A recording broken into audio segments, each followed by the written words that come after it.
The summer sun blazed over the quiet streets of Maplewood, Ohio, turning the asphalt into shimmering rivers of heat. 3-year-old Emma Rodriguez sat cross-legged on her grandmother's front lawn, her tiny hands clutching pieces of bright pink and purple chalk. She was creating her masterpiece, a crooked rainbow that stretched across the concrete driveway, complete with stick figures of her family, and what she insisted was a unicorn but looked more like a deformed horse.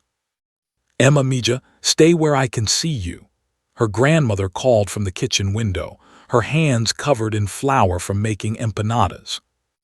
"Yes, abuela," Emma chirped back, her pigtails bouncing as she nodded enthusiastically. She loved coming to Grandma's house. It smelled like cinnamon and safety. Across the street, 76-year-old Robert Patterson shuffled toward his mailbox, moving with the careful deliberation of someone whose knees had seen better decades. He was a fixture in the neighborhood, the kind old man who always had butterscotch candies in his pocket and waved at everyone who passed. Emma had drawn him in her rainbow picture, giving him a blue shirt to match the one he wore almost every day. The peaceful afternoon shattered in an instant. Emma heard the engine first, a furious roar that didn't belong on their sleepy residential street. Her head snapped up just in time to see a blue Ford F-150 come screaming around the corner, going at least 50 in a 25-mile-per-hour zone. The truck's engine growled like an angry beast. Everything happened in horrible slow motion. Mr. Patterson was halfway across the street when the truck struck him. The impact made a sound Emma would hear in her nightmares for months, a sickening thud that seemed too loud, too real, too terrible. The elderly man's body was thrown into the air like one of Emma's stuffed animals when she tossed them across her room. He tumbled through space, arms and legs flailing, before crashing down onto the pavement 15 feet away. Emma's mouth opened in a silent scream. The blue truck didn't stop. It didn't even slow down. For one brief, frozen moment, Emma locked eyes with the driver. He had a scruffy beard that looked like sandpaper, wild eyes that seemed to stare right through her, and something dark on his left arm, a picture of a big bird with spread wings. The man's face twisted into something ugly, something mean, and then he gunned the engine even harder. The truck's tires squealed as it fishtailed around the next corner and disappeared, leaving behind only the smell of burning rubber and Mr. Patterson's crumpled body in the middle of the street. "Abuela," Emma's scream finally found its voice, high-pitched and terrified. She dropped her chalk and ran toward the house, her little legs pumping as fast as they could carry her. "Abuela, abuela, a monster hurt Mr. Patterson." Her grandmother appeared at the door, face pale with alarm. "Emma, what?" "The monster, the blue monster hurt him." Emma crashed into her grandmother's legs, sobbing hysterically. He flew up like a bird and fell down, and the monster didn't stop." Grandmother's eyes went to the street and she gasped, immediately pulling out her phone to call 911 while holding Emma close. Neighbors began emerging from their houses, drawn by the commotion. Someone was already kneeling beside Mr. Patterson's motionless form. When the police arrived 7 minutes later, the street had transformed into chaos. An ambulance screamed to a stop, paramedics rushing to stabilize Mr. Patterson. Police cars blocked both ends of the street, their red and blue lights painting everything in urgent colors. Neighbors clustered in small groups, whispering and crying. Detective Sarah Mitchell arrived 20 minutes after the initial call. She was a 15-year veteran with sharp eyes and a reputation for solving cases others gave up on. She surveyed the scene with practiced efficiency, skid marks, blood on the pavement, worried witnesses. But when her partner mentioned that a small child had witnessed everything, Mitchell's stomach sank. She found Emma inside the house, curled up in her mother's lap on the sofa. Maria Rodriguez had arrived within minutes of her mother's frantic call, and she held Emma like she might never let go. The little girl's face was blotchy from crying, her pigtails askew, and she was hiccuping between sobs. "Mrs. Rodriguez, I'm Detective Mitchell," Sarah said gently, crouching down to eye level. I know this is difficult, but Emma may have seen who hurt Mr. Patterson. We need to talk to her. Maria's arms tightened protectively around her daughter. She's 3 years old. She's traumatized. Look at her. I understand, but she's our only witness. The driver didn't stop, and if we don't find him quickly... A monster, Emma whispered suddenly, her voice small and broken. It was a blue monster with loud teeth. Mitchell's heart clenched. Can you tell me more about the monster, sweetheart? But Emma just buried her face in her mother's shoulder and began crying again, her small body shaking with fear. Detective Mitchell tried everything over the next hour. She spoke in her softest voice, offered Emma cookies and juice, even brought out a teddy bear from her car that she kept for situations like this. Nothing worked. Every time she asked about the accident, Emma would either start crying or simply stare blankly at the wall, retreating into herself. She's 3, Maria finally said, her voice firm. She doesn't understand what she saw. She can't help you. But Mitchell noticed something. On the coffee table, Emma had been given paper and crayons to calm down. The detective picked up one of the drawings, crude and childish, but unmistakable. A blue rectangle with circles for wheels, a stick figure flying through the air, and standing next to the blue rectangle, a figure with scribbles on one arm and angry zigzag lines for a mouth. Mrs. Rodriguez, Mitchell said quietly, your daughter saw everything. And somewhere out there, the person who did this is hopping a 3-year-old is too scared to talk. Outside, the ambulance carrying Mr. Patterson pulled away, sirens wailing. Inside, Emma hiccuped one more time and whispered to her mother, is Grandpa Patterson going to be okay? Nobody had an answer. The Ohio University Medical Center's ICU hummed with the sound of machines keeping Robert Patterson alive. Tubes ran from his arms, a ventilator breathed for him, and monitors beeped in steady rhythm. The hit-and-run had fractured his skull, shattered his pelvis, and caused internal bleeding that required emergency surgery. The doctors said the next 72 hours would determine if he lived or died. Detective Sarah Mitchell stood outside his room, staring through the glass at the unconscious man. 3 days had passed since the accident, and she was no closer to finding the driver who'd left him for dead. Any luck with the witness? Her partner, Detective James Kowalski, asked as he approached with 2 cups of terrible hospital coffee. Mitchell shook her head grimly. Emma Rodriguez hasn't said a word about the accident since that first day, not one useful word. She'd visited the Rodriguez house 5 times in 3 days. Each visit was the same heartbreaking routine. Emma would see her coming and run to hide behind her mother, or under a table, or once, memorably, in the bathroom with the door locked. The child associated Detective Mitchell with the worst day of her life, and no amount of kind words or toys could change that. The parents are getting hostile, Mitchell continued, taking a sip of the bitter coffee. Maria Rodriguez basically told me to stop harassing her daughter yesterday. Can't blame her, Kowalski said. The kid's having nightmares, right? Screaming nightmares, every night. Mitchell had learned this from Emma's grandmother, who felt terrible about the whole situation. She wakes up crying about the blue monster and won't go back to sleep. What frustrated Mitchell most was that she knew Emma held the key to everything. The child had been the only person looking directly at the driver when he struck Patterson. Everyone else had been inside their houses or looking at the victim after impact. Emma had seen his face. Emma could identify him. But getting a traumatized 3-year-old to communicate was proving impossible. Mitchell returned to the Rodriguez house that afternoon, her 6th visit. This time, she brought a child psychologist.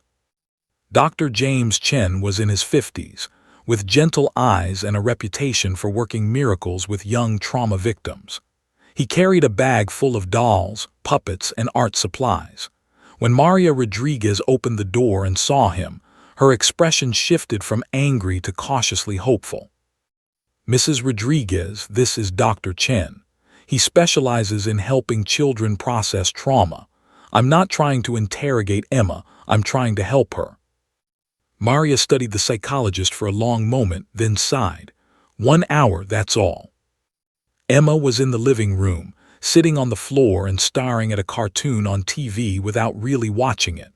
Her eyes had dark circles under them, and she looked smaller somehow, as if the trauma had physically shrunk her. Dr. Chen sat down on the floor a few feet away from her, not invading her space. He didn't speak at first, just began unpacking his bag slowly.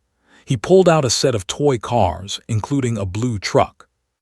Emma's eyes flickered toward the truck, then away. Her breathing quickened. "I like to play with cars," Dr. Chen said conversationally, not looking directly at her.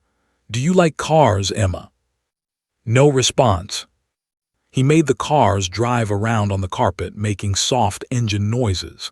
After a few minutes, he picked up a small doll that looked like a grandfather. "This is Mr. Henry. He likes to check his mail every day." Emma's hands clenched into fists. One day, Mr. Henry was getting his mail when Dr. Chen gently pushed the blue truck toward the doll. "No," Emma screamed suddenly, lunging forward and snatching the truck away. "Bad, bad truck, monster truck."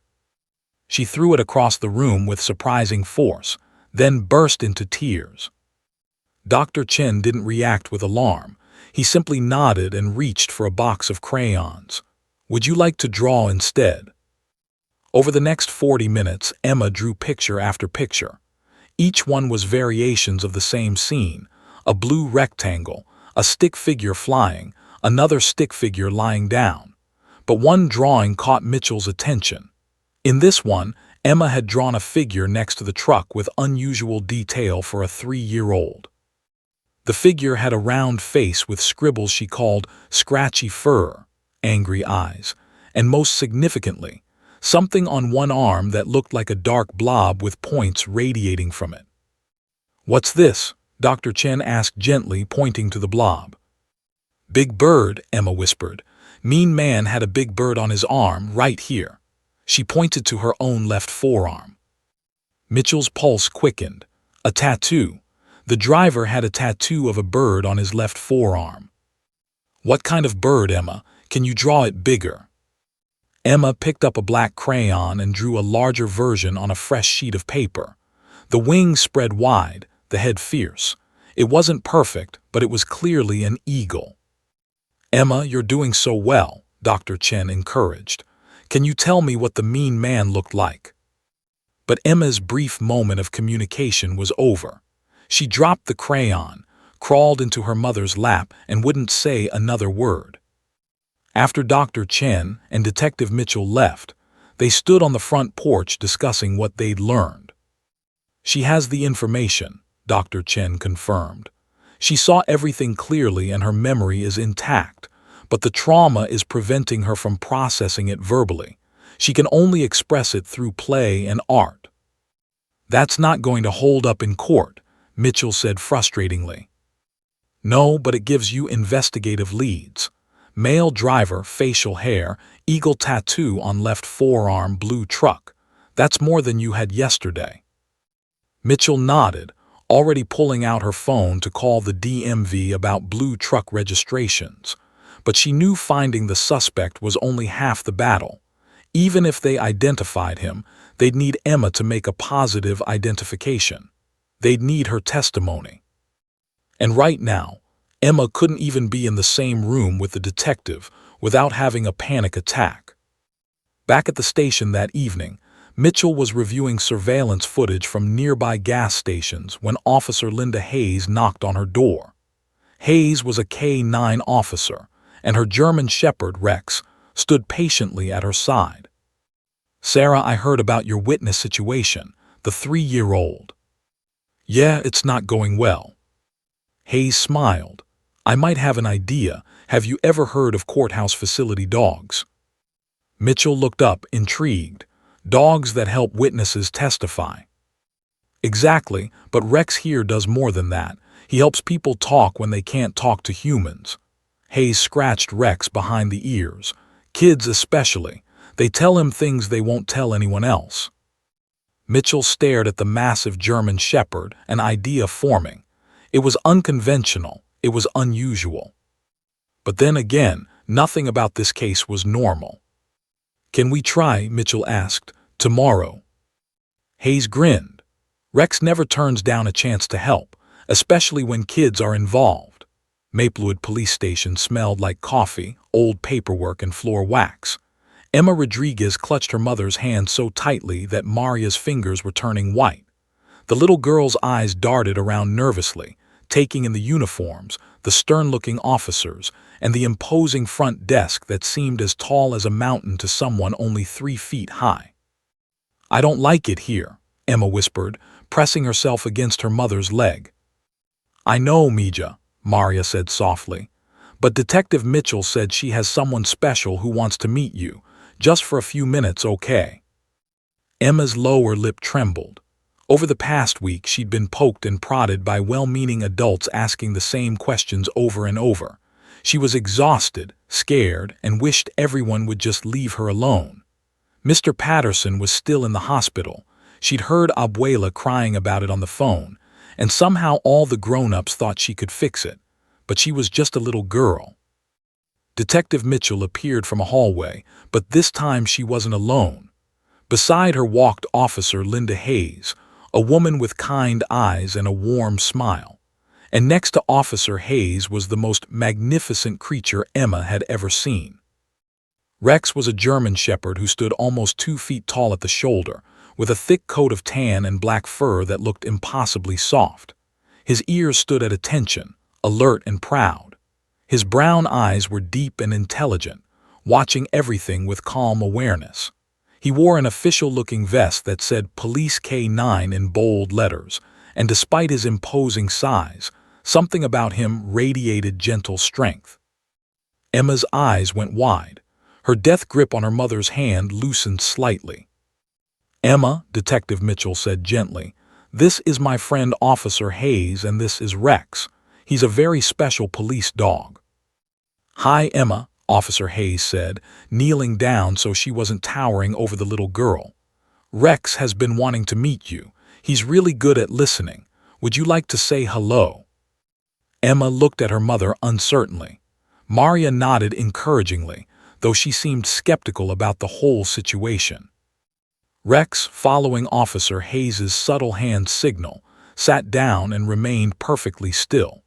His tail gave one gentle wag, but otherwise he waited patiently, letting Emma make the first move. For a long moment, Emma just stared.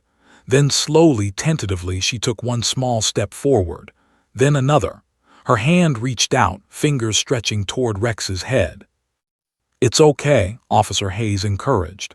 "He's very gentle, he loves kids." Emma's small hand touched Rex's fur and her face transformed. "He's so soft," she breathed, wonder replacing fear. "Like my stuffed bear, but real." Rex's tail began wagging properly now, creating a rhythmic thump against the floor. He leaned ever so slightly into Emma's touch, careful not to knock her over but showing that he welcomed her affection. "Would you like to sit with him for a bit?" Detective Mitchell asked. "We have a special room where you two can hang out." They led Emma and Maria to a comfortable interview room that had been completely transformed. Gone were the harsh fluorescent lights. Someone had brought in softer lamps. There were pillows on the floor, coloring books, stuffed animals, and even a small table with juice boxes and cookies. It looked more like a playroom than a police station. Rex walked into the room and lay down on a large cushion, making himself comfortable. Emma followed him immediately, her earlier fear completely forgotten. She sat down right next to him, running her hands through his fur. "He's a very good listener," Officer Hayes said, sitting cross-legged nearby. "Some people find it easier to talk to Rex than to people. He never judges, never gets mad, and he's really good at keeping secrets." Emma looked at Rex seriously. "Can he keep really big secrets?" "The biggest secrets in the world," Officer Hayes confirmed. Maria sat on a chair against the wall, watching her daughter with amazement. In all the visits with Detective Mitchell and Dr. Chen, Emma had never relaxed like this. It was as if Rex had some kind of magic ability to make the fear melt away. Detective Mitchell and Officer Hayes exchanged glances. This was already going better than any of them had hoped, but the real test was yet to come. Emma wrapped her arms around Rex's neck, burying her face in his fur. The dog remained perfectly still, patient and calm. Then, so quietly that the adults almost missed it, Emma began to whisper. "I saw something scary," she said directly into Rex's ear. Officer Hayes caught Mitchell's eye and nodded toward the recording device hidden in her pocket. Mitchell had gotten permission from Maria to record this session. She pressed the button. "It's okay to be scared," Officer Hayes said softly. Rex was scared once too, when he was just a puppy, but he learned that talking about scary things makes them less scary. Emma lifted her head and looked at Rex's face. "Were you really scared?" "He was," Officer Hayes said. "There was a loud thunderstorm and he hid under a bed. But I sat with him and he told me all about what scared him, and you know what? He felt better." Emma considered this. Then she leaned close to Rex again. There was a loud monster, a blue monster that went ROOOAR with its loud teeth. Rex's ear twitched, and Emma giggled slightly at the movement. "The blue monster hurt Grandpa Patterson," she continued, her voice getting a bit stronger. "He was just getting his mail, and the monster came so fast. It hit him and he went up in the air, like when Papa tosses me, but scary, and then he fell down hard." Tears began rolling down Emma's cheeks, but she kept talking. "The monster didn't stop. It just kept going really, really fast. And Rex," Emma's voice dropped to barely a whisper, "I saw the man inside the monster. He looked right at me." The room went completely silent, except for Rex's gentle breathing. "Can you tell Rex what the man looked like?" Officer Hayes asked carefully. Emma nodded against Rex's fur. He had scratchy fur on his face like Daddy when he doesn't shave, but messier. And he had mean eyes, really mean, like the bad guy in my storybook. And she pulled back and pointed to her own left forearm. "He had a big bird right here, a big scary bird with wings out like this." She spread her arms wide. "An eagle?" Mitchell asked gently. "I don't know eagle," Emma said. "Just a big bird. It was dark and had pointy feathers." She laid her head back against Rex, who turned slightly and gave her hand a gentle lick. Emma smiled through her tears. "I was really scared, Rex," she whispered. "I'm still scared. What if the monster comes back?" Officer Hayes spoke up. "That's why we need your help, Emma. Detective Mitchell and all of us are trying to catch the bad man so he can't hurt anyone else. You're being so brave by talking to Rex about this." Emma looked up at her mother, who was crying silently in her chair. "Mama." "You're doing great, baby," Maria managed to say.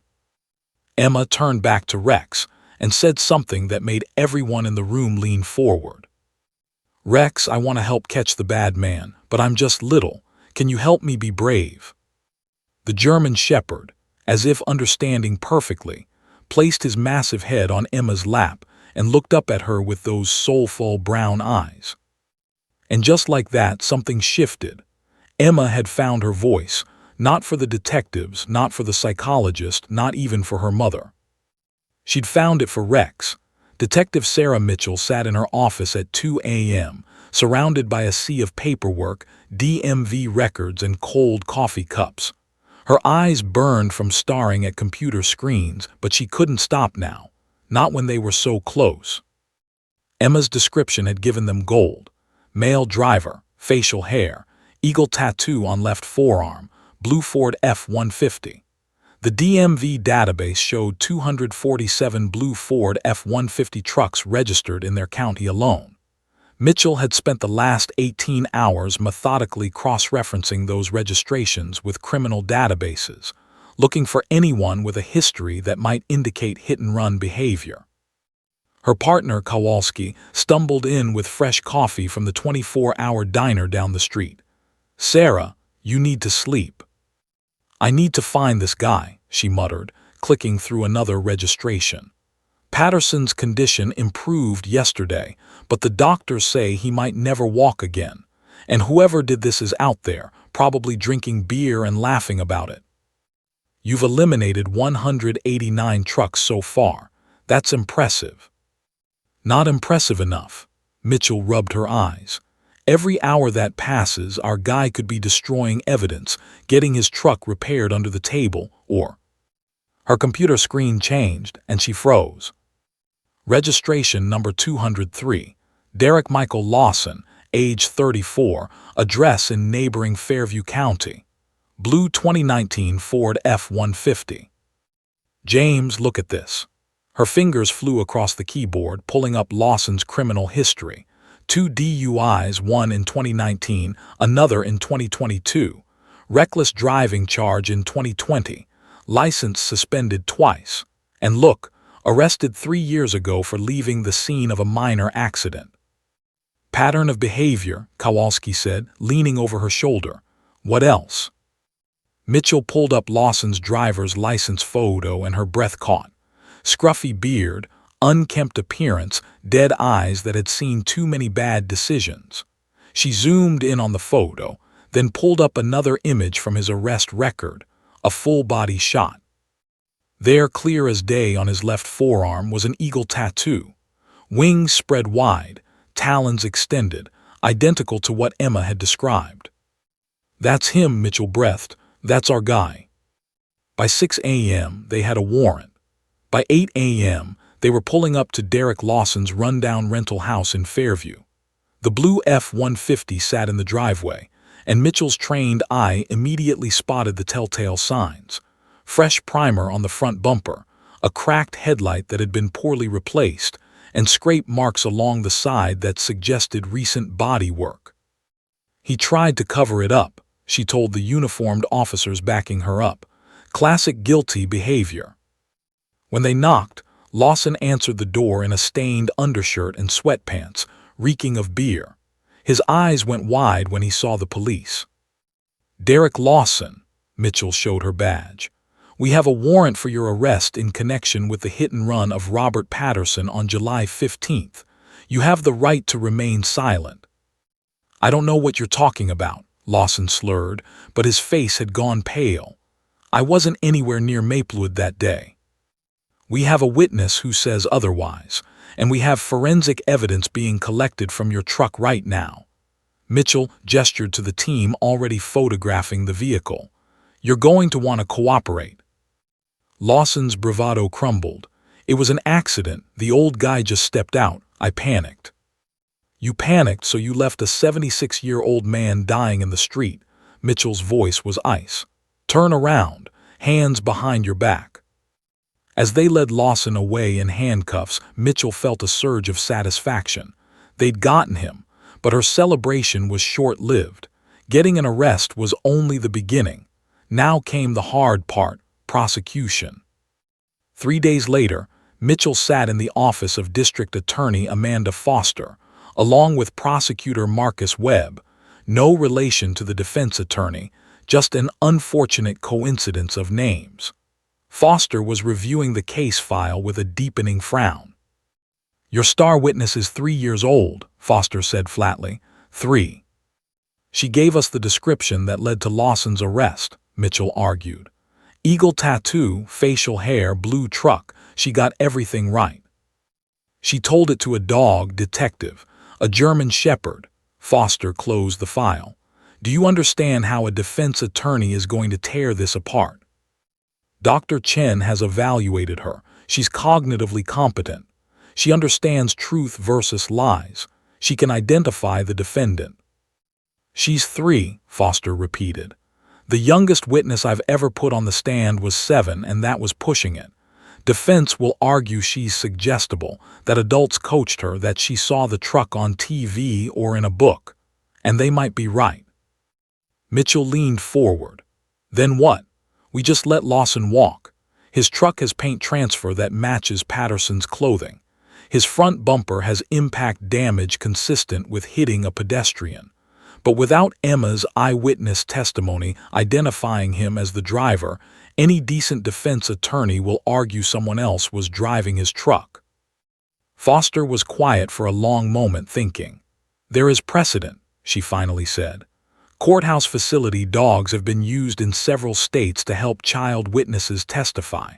Ohio approved their use in 2017. The dog provides emotional support, doesn't coach or communicate with the witness, and helps keep the child calm enough to speak." "Rex," Mitchell said immediately. "Officer Hayes is K9.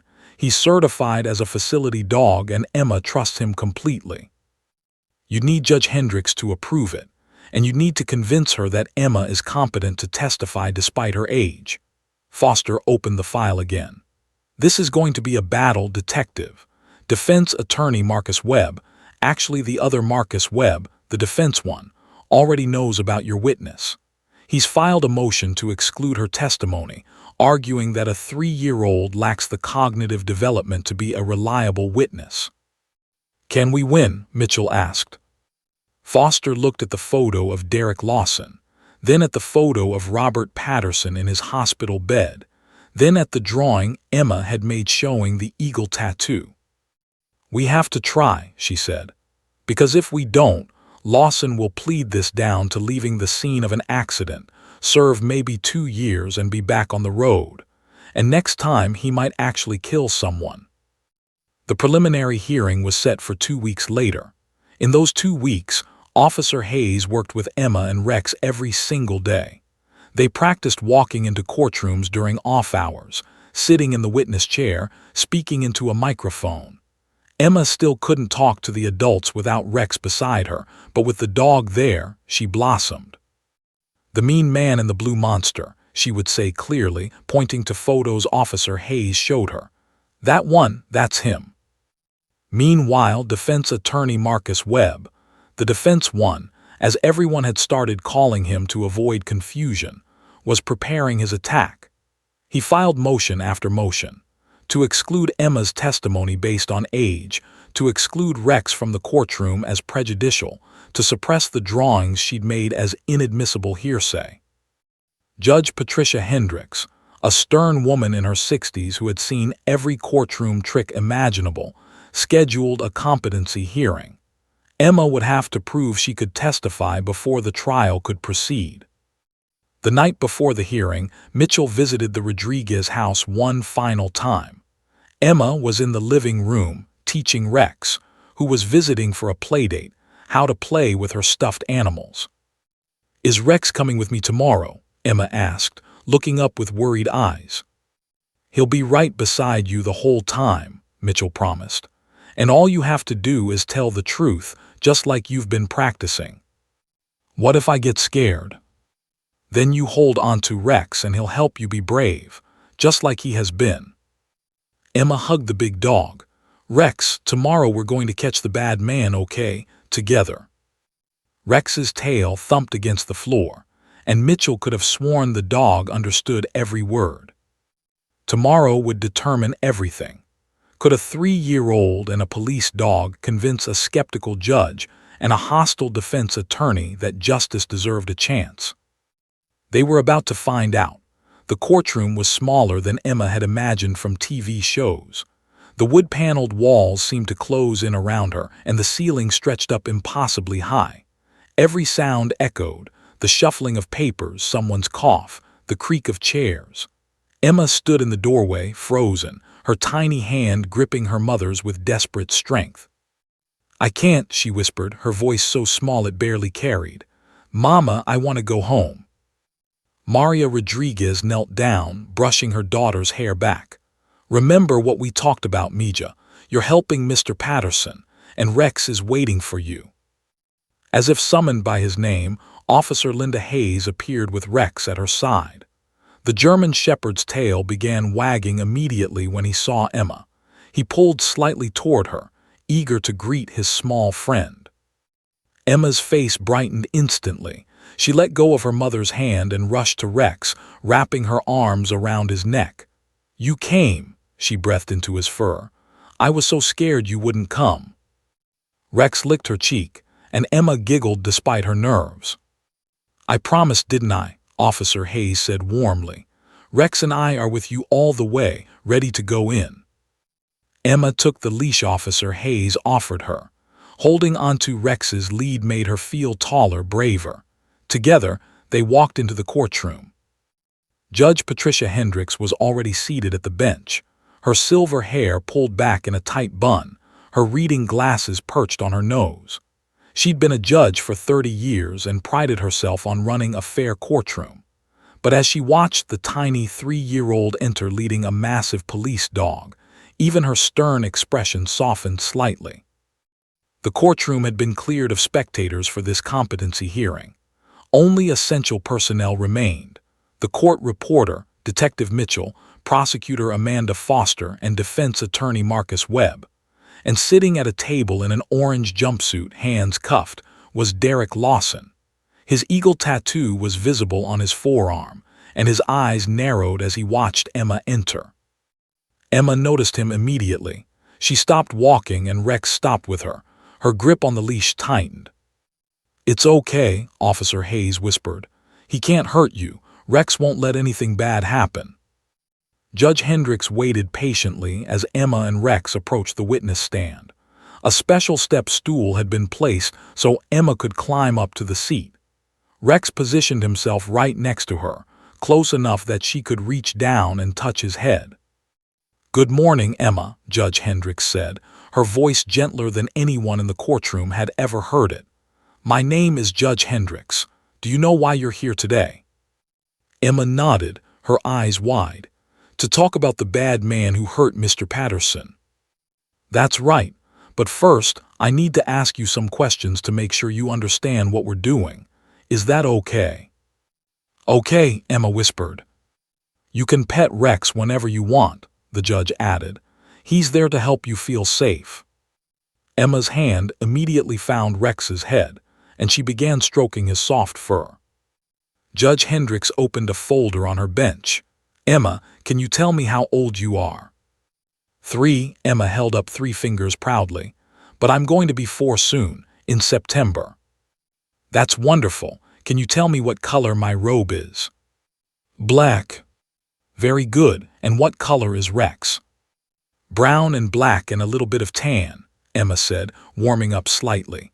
"He's the most beautiful dog in the whole world." A few people in the courtroom smiled, including the court reporter. "He certainly is handsome," Judge Hendricks agreed. "Now, Emma, this is very important. Do you know the difference between the truth and a lie?" Emma nodded seriously. "Truth is real. It's what really happened. Lies are made-up stories that aren't true." "And what happens when someone tells a lie?" "They get in trouble, and it hurts people's feelings. My mama says lying is wrong." "Your mama is right. If I told you that Rex is a cat, would that be the truth or a lie?" Emma giggled. "That's silly. Rex is a dog. That would be a lie." "Exactly right. And if you tell me something in this courtroom, will you tell me the truth?" Emma looked down at Rex, then back at the judge. "Yes, I promise to tell the truth." Defense attorney Marcus Webb stood up. "Your Honor, if I may." Judge Hendricks nodded. "Go ahead, Mr. Webb." Webb approached carefully, knowing he had to challenge the child without appearing to bully her. "Emma, do you know what your favorite cartoon is?" Blue, and sometimes Paw Patrol." "Do the things that happen in cartoons really happen?" "No, they're pretend." "So if you saw something on TV, like a truck hitting someone, that would be pretend, right?" Emma's brow furrowed. "But I didn't see it on TV. I saw it for real with my real eyes outside Abuela's house." "But how do you know it was real and not pretend?" Emma's voice grew stronger. "Because Mr. Patterson got really, really hurt. He had to go to the hospital. If it was pretend, he would be okay. But he's not okay. He got hurt bad." Webb tried another angle. "Did your mother or the detective tell you what to say today?" "No," Emma shook her head firmly. "Nobody told me what to say. I'm saying what I saw." "But you talked to Rex about it first, didn't you? Did Rex tell you what to say?" Emma looked confused. Rex can't talk, he's a dog, he just listens and makes me feel brave. Judge Hendricks hid a smile behind her hand. The child was doing remarkably well. Emma, Webb continued, that man sitting over there in the orange shirt, he gestured toward Lawson. Have you ever seen him before? Emma's body tensed. Her hand gripped Rex's fur. The dog leaned slightly against her leg, providing support. Emma, Webb pressed, have you seen him? Yes, she whispered. Where? Emma's voice was barely audible. He's the mean man from the Blue Monster. You'll need to speak up, sweetheart, Judge Hendricks said gently. Emma took a deep breath, buried her fingers in Rex's fur for courage, and looked directly at Derek Lawson. Her voice rang out clear and strong across the courtroom. He's the one. He's the mean man who was driving the Blue Monster. He hit Mr. Patterson and made him fly in the air, and then he drove away really, really fast. He looked right at me and his eyes were mean, and he has the big bird on his arm right there. She pointed at Lawson's eagle tattoo. The courtroom went completely silent. Derek Lawson's face had gone pale. He looked away, unable to meet the gaze of the tiny girl who just identified him.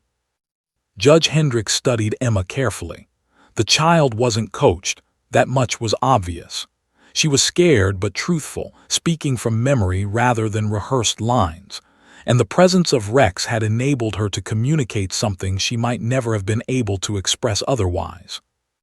Mr. Webb, Judge Hendricks said, do you have any further questions for this witness regarding her competency?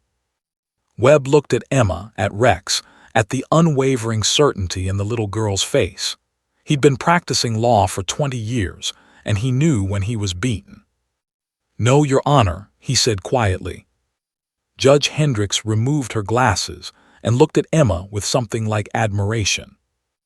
Emma Rodriguez, I find you competent to testify. This court will reconvene for trial in 3 weeks. She banged her gavel and Emma jumped at the sound. But Rex was there, solid and steady, reminding her that she'd just done something incredibly brave. She'd looked evil in the face and named it. 3 weeks felt like both an eternity and an instant. The trial of Derek Lawson began on a crisp autumn morning, with leaves turning gold outside the courthouse windows. The courtroom was packed this time, journalists, community members, and Robert Patterson himself, sitting in a wheelchair in the front row. He'd fought his way back from the brink of death and insisted on being present, even though his doctors advised against it. Emma had visited Rex every single day leading up to the trial. Officer Hayes had become like a second aunt to her, and Rex felt like a furry guardian angel. They practiced and practiced, walking into courtrooms, sitting in chairs, speaking into microphones. But no amount of practice could fully prepare a 3-year-old for what was coming. The prosecution's case had gone smoothly. Detective Mitchell testified about the investigation. Forensic experts confirmed paint transfer and impact damage on Lawson's truck, and Dr. Chen explained Emma's psychological evaluation. But everyone knew the real moment would come when Emma took the stand. When Prosecutor Foster called Emma Rodriguez as a witness, the courtroom seemed to hold its collective breath. Emma entered wearing a little blue dress her mother had bought special for the occasion. Her hair was in neat braids tied with white ribbons. She held Rex's leash in one hand and Officer Hayes's hand in the other. Every eye in the room followed the tiny girl and her massive canine companion. "You can do this," Officer Hayes whispered as they reached the witness stand. "Rex and I believe in you." Emma climbed up on the step stool and settled into the chair. Rex positioned himself beside her, his head level with her dangling feet. She immediately reached down to touch him, and he looked up at her with those calm, steady eyes that said, "I'm here. You're safe." The bailiff approached with a children's book instead of a Bible. "Do you promise to tell the truth, the whole truth, and nothing but the truth?" "I promise," Emma said, her voice small but clear. Prosecutor Foster approached with a gentle smile. "Hi, Emma, remember me? We talked last week." Yes, you have the nice smile. Foster chuckled. Thank you. Emma, I'm going to ask you about July 15th. Do you remember that day? Emma nodded, her hand gripping Rex's fur. That's when Mr. Patterson got hurt. Can you tell the jury what you saw? Emma took a deep breath. With Rex beside her, the words came easier than anyone expected. She described the blue truck coming too fast, the terrible sound of impact, Mr. Patterson flying through the air. She described hiding behind her grandmother's legs, the sirens, the blood on the street. And did you see who was driving the truck? Foster asked. Yes, Emma pointed across the courtroom at Derek Lawson. That man, the one with the mean eyes and the big bird on his arm. Are you absolutely sure? Yes, he looked right at me before he drove away. I'll never forget his face. Foster thanked her and sat down. Then it was defense attorney Marcus Webb's turn. Webb stood slowly, carefully.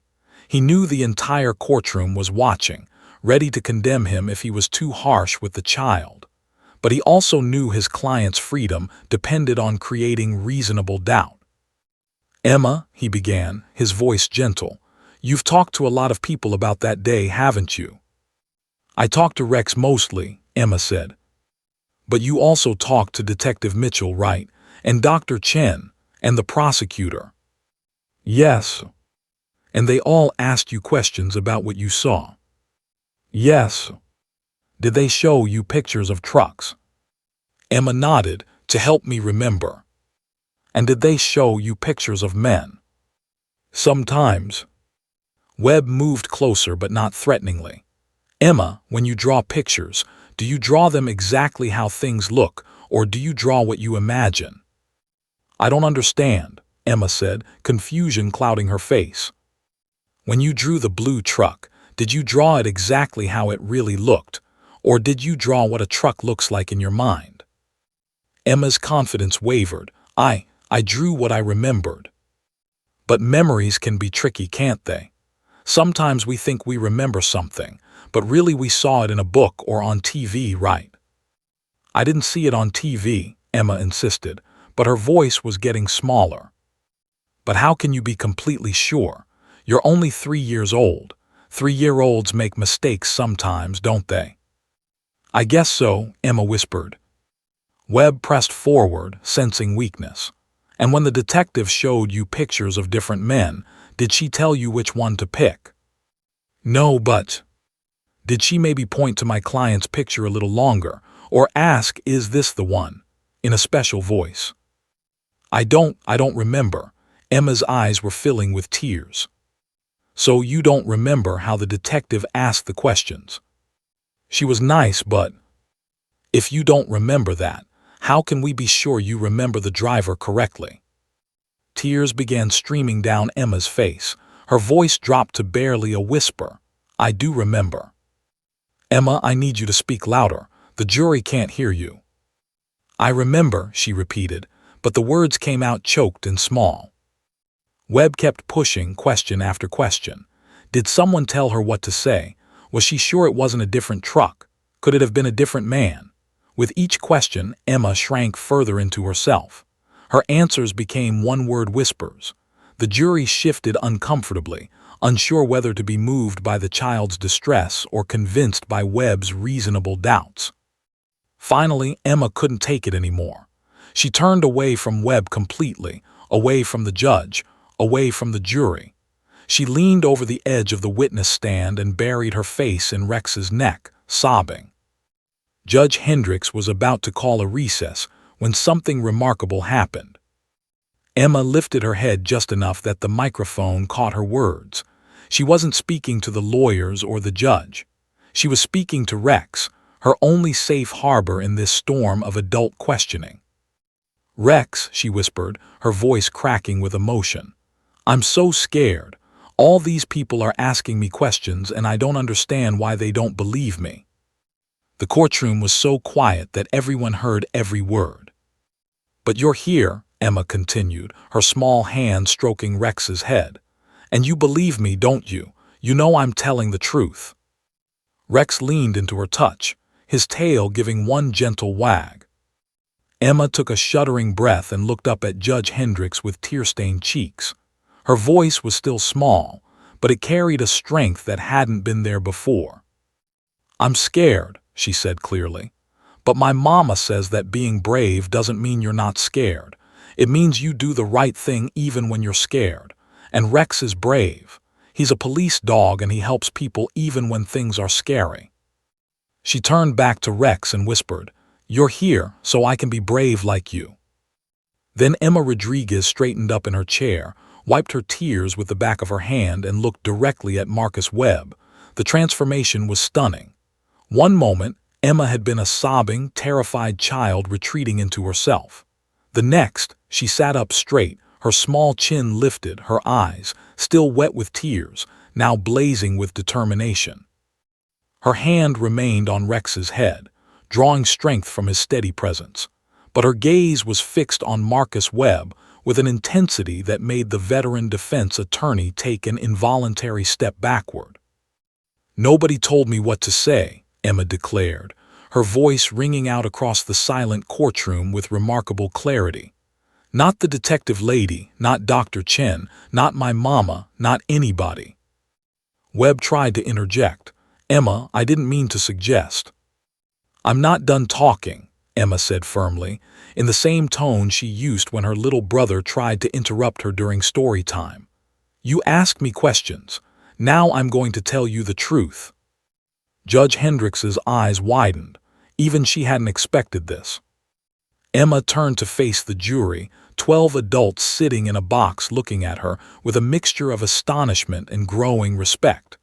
Her words came out in a rush, like she'd been holding them back, and they could no longer be contained. "I don't know what cartoons you're talking about with trucks. I watch Blue Eye and she's a dog, and Paw Patrol has dogs that drive trucks, but they're pretend puppies, and I know the difference between pretend and real." She took a breath. "My baby brother thinks his stuffed giraffe is real, but I'm 3, and I know it's not real because real giraffes live in zoos in Africa." Someone in the gallery stifled a sob.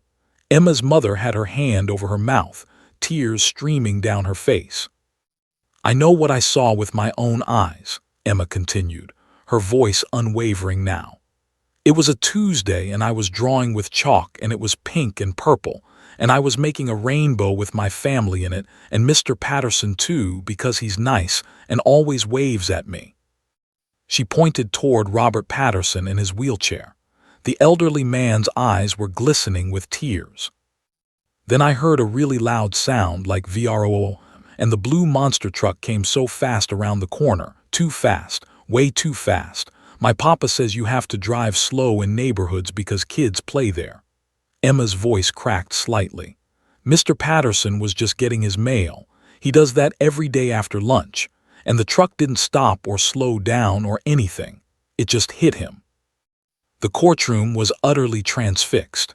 Even the court reporter had stopped typing, caught up in the moment, before remembering her duty and frantically trying to catch up.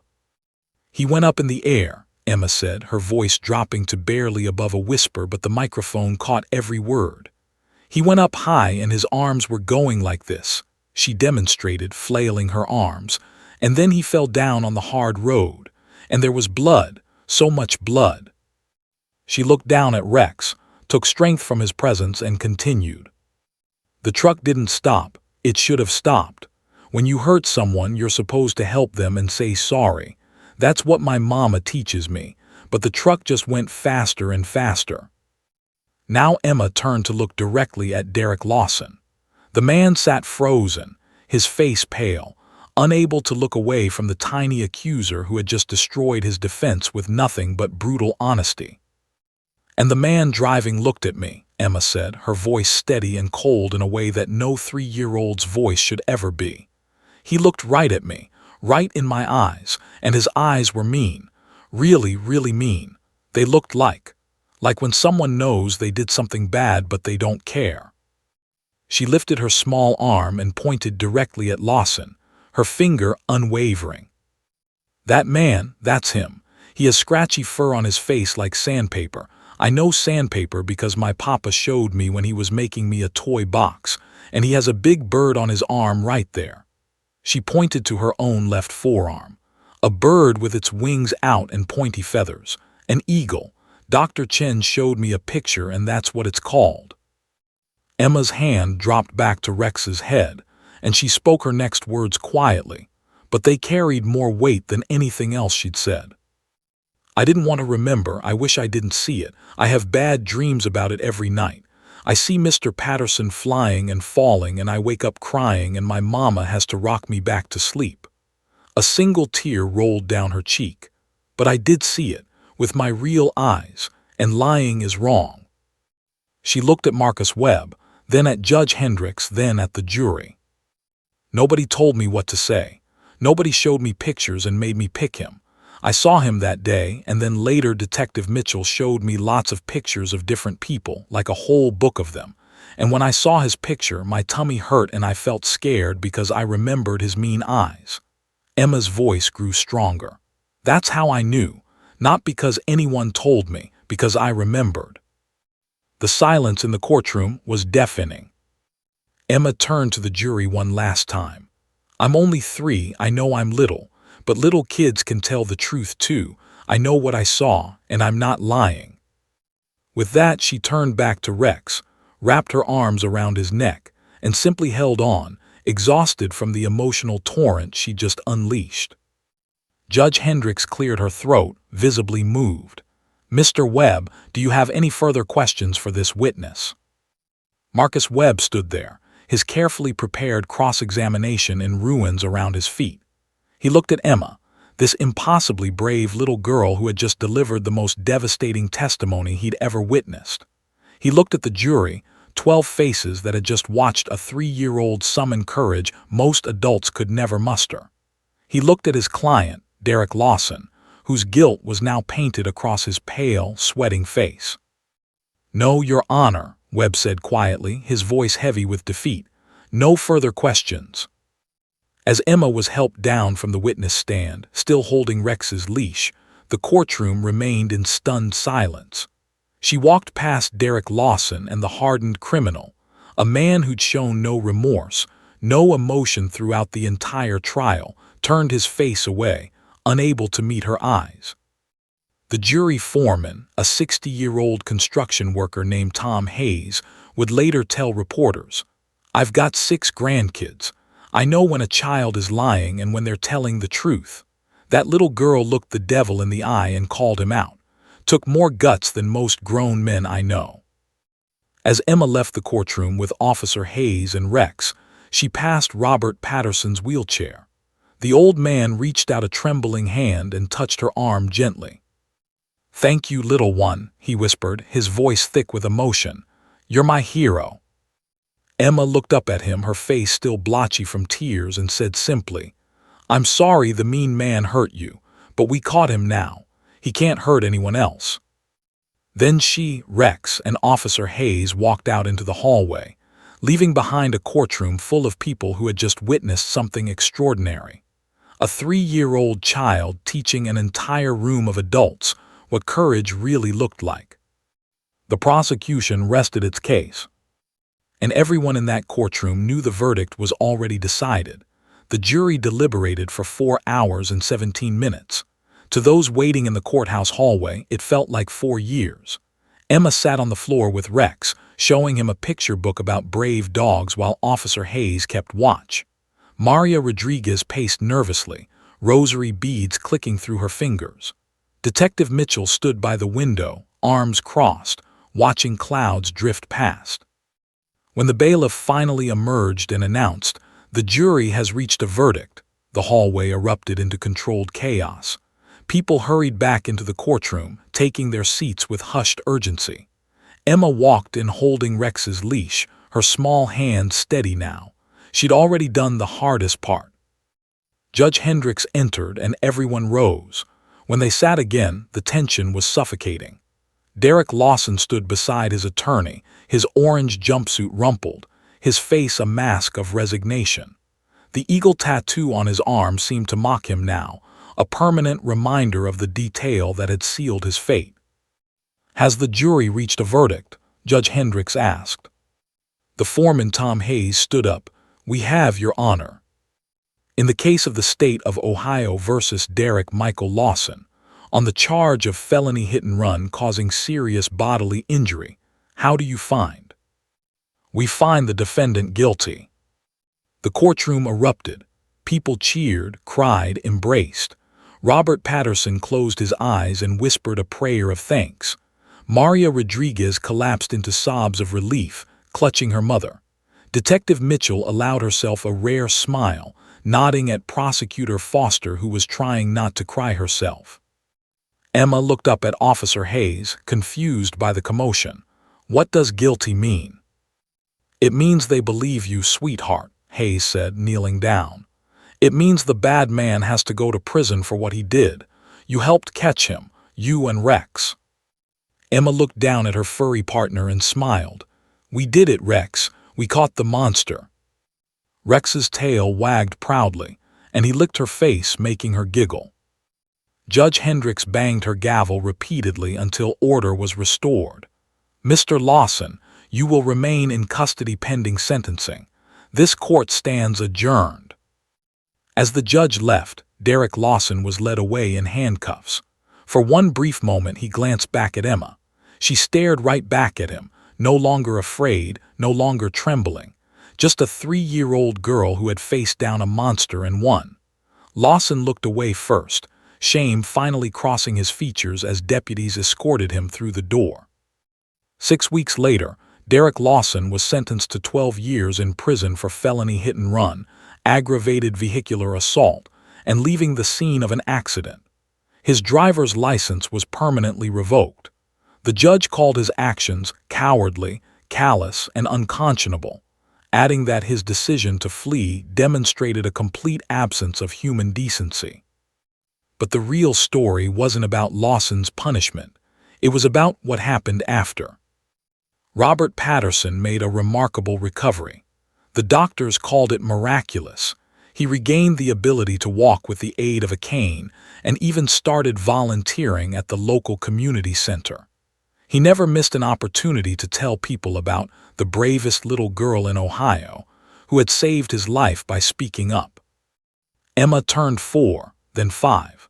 The nightmares gradually faded, replaced by normal childhood dreams about unicorns and adventures. She started kindergarten and made friends easily, though she always insisted that Rex was her very best friend in the whole world. The case drew national media attention. News outlets from CNN to local papers ran stories about the 3-year-old who took down a hit-and-run driver. But more importantly, it sparked a nationwide conversation about courthouse facility dogs and the capabilities of young witnesses. Judge Patricia Hendricks became a vocal advocate for expanding courthouse facility dog programs. She testified before the Ohio State Legislature, helping to pass legislation that funded facility dogs in every county courthouse. I've been a judge for 30 years, she told the lawmakers, and I've never seen anything as powerful as a frightened child finding her voice through the unconditional love of a trained dog. Officer Linda Hayes and Rex received commendations from the governor of Ohio. Rex was awarded the Outstanding Service to Justice medal in a ceremony that made Emma squeal with delight. She got to pin the medal on his vest herself, standing on a step stool while cameras flashed and people applauded. Is Rex famous now? Emma asked Officer Hayes afterward. You both are, Hayes replied with a smile. But Rex says fame doesn't matter. What matters is that you help people. The Rodriguez family established the Rex's Heroes Foundation, a nonprofit organization dedicated to training and placing courthouse facility dogs across the country. Within 2 years, they'd helped fund 23 dogs in courthouses from California to Maine. Each dog wore a special tag engraved with Emma's words, "You're here, so I can be brave." Emma visited Rex once a month without fail. The visits were no longer about trauma or testimony. They were about friendship. Emma would bring homemade dog treats, usually slightly burned because she insisted on helping Mama bake them. Tell Rex about school, about her friends, about the boy who pulled her hair and the teacher who gave her a gold star. Rex would listen with those patient brown eyes, occasionally licking her hand or resting his head on her lap. On her 6th birthday, Emma had a party at the park. She invited all her classmates, but she made sure Rex had a special seat of honor. As she blew out the candles on her princess cake, she made a wish that she whispered to Rex, "I wish all scared kids could have a friend like you." Robert Patterson attended the party too, walking slowly but steadily with his cane. He brought Emma a gift, a framed photograph of her and Rex taken on the courthouse steps after the trial. In the photo, Emma was hugging Rex, both of them looking at the camera with expressions of pure trust and love.